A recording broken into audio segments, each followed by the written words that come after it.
Hey all you cool cats and kittens. Hello there. Today we'll be making the illustrious creme brulee. Now it only takes 4 ingredients and I'm doing mine a little unorthodox today. We're going to be doing a brown sugar creme brulee. I know, it's going to be crazy. Let's get into it. Begin by grabbing 4 large eggs, and then you'll also grab the heaviest of heavy cream.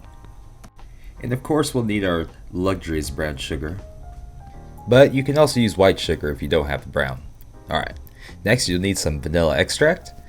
And then you're going to grab a small sauce pot and 2 medium-sized bowls. Begin by measuring out 1 1/2 cup or 12 fluid ounces of heavy cream.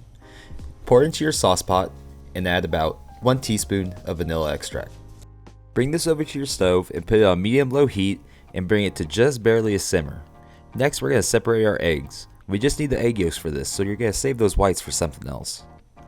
After moving our egg whites and cleaning up our mess, we're going to go ahead and whisk up these egg yolks. To this add 1/2 cup or 64 grams of brown sugar. I'm using light brown sugar, by the way.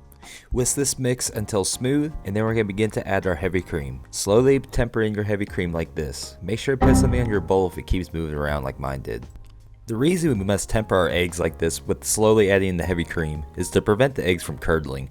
We don't want scrambled eggs in our creme brulee. Stunks. After cleaning up your mess again, we're going to pour our creme brulee mixture into some ramekins. I'm using a really big one, but you can use smaller ones, it'll be just fine. It'll decrease the cooking time. Find an oven-proof container and place your ramekins in it. You'll need some space on each side because we're going to give this a water bath. You want to fill it up just above halfway, not quite to the top though. This water bath is called a bain-marie. This prevents the creme brulee from cracking. Your creme brulee will go in the oven at 300 degrees for at least 45 minutes, if not shorter if you use the smaller ones. This technique I'm using here is slightly slamming the oven door to see if the tops are still jiggly yet firm. Take your creme brulee out of its water bath and let it slightly cool on the counter, and then place it in your refrigerator for at least 6 hours or overnight, preferably overnight. Time for the fun part. Get some sugar on top, about a 1/4 cup, shake it around, make a mess. Don't worry, get your blowtorch out. And yes, adult supervision is required for this. Carefully rotate your creme brulee, giving it the torch until all your sugar makes a nice caramelized top, and then set it to the side and let it cool for a moment. Warning, intense ASMR up next.